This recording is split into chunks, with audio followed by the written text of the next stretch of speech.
Hey guys, Dan Malone here from MassLive.com along with Andrew Cyr of the Daily Collegian. We are in Cambridge, Massachusetts at Levites Pavilion where UMass just won a 69-63 game over Harvard. Pushes the Minutemen to 2-0. I'm not sure how many people expected 2-0 at this point in the season. It was a good win. It was a win that, they were up by 15. They kind of weathered a storm in the second half and pulled out a victory that kind of puts them in a position to maybe be 3-0 with a really weak Central Arkansas team. And I think more important than that, gives them confidence going forward that they can play some teams that are pretty good on the road, that they can get some production from players maybe they weren't expecting and do some things. It was a really good win, like you said, Dan. Coming into this game, it was basically a home game for them with the amount of UMass fans here. It was about like a 70-30 split.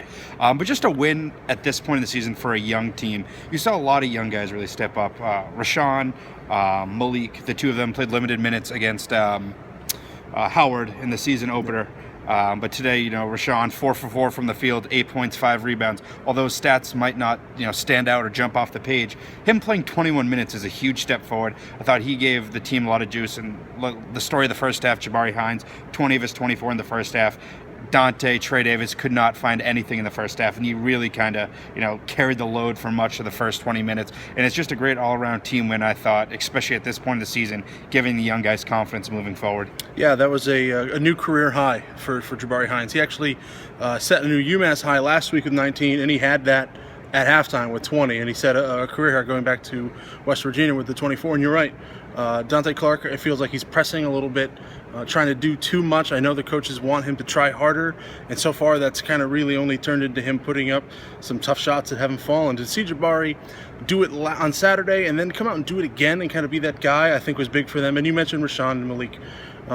Like you said, the minutes are huge. The minutes, I think, for Rashaan at least, are bigger than the rebounds or points. It proved that he could come out and run for a while, and he had to play after Malik Hines fouls out. I mean, those are minutes where they brought him to the bench. Malik fouls out, and he has to go right back out there. He said he was exhausted after the game. I don't blame him. He's still kind of getting his feet under him. He's still not physically where he wants to be.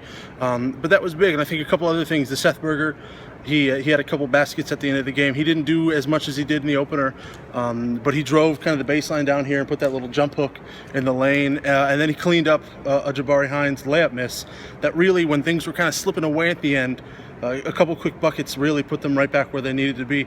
And this is a great win. I mean, these wins are going to have to be team wins night in and out. There's no Chaz Williams who's going to do everything on his own. Trey Davis said that they feel like they can get someone to step up, someone maybe different every once in a while to step up and lead this team. We've seen it over the past couple of games, and I don't know what the future holds for this team still, but I think this is progress, and I think it's a reason to be excited if you're a UMass fan. It is, and I think it's even more important for Coach Kellogg, because coming into the season, we knew there was going to be a lot of question marks to answer with this team, and the fact that they're kind of grinding out these games, you see a lot more full court press. They just kind of scrap with these guys, play their up-tempo defense. And UMass today, you could say, with the inexperience of the Harvard guards, a sort of freshmen out there. They went 1 for 18 today. Exactly. Combined. 5 of 27 as a team from 3. Yep. And this is a good shooting team. So the fact that UMass is getting up pressure on ball, I think, is a great sign for this team. And when you play small, you're going to have to force to do that. You're going to have to press guys on the perimeter a little bit more. You can't rely. You're going to get some fouls, and they have to live with that. It was, and you saw at the beginning of the game, Harvard was really attacking the low post, gave UMass some problems. But when UMass stretched the court 90 feet, played a full length, they really improved just their overall defensive tenacity, I thought, and that's a big thing. And I think that moving forward, this isn't going to be a team that can score 80, 90 points a night. So I think that this is going to have to be a defensive team moving forward. Yeah, a good win for UMass. Like I said, they're back at home on Thursday against Central Arkansas, a team which has been one of the nation's worst in recent years. That just puts more pressure, I think, on UMass to come out and get the win and move to 3-0 heading to Vegas. We'll see if they can do it then. Cyr, thanks for joining in, and we'll catch you next time.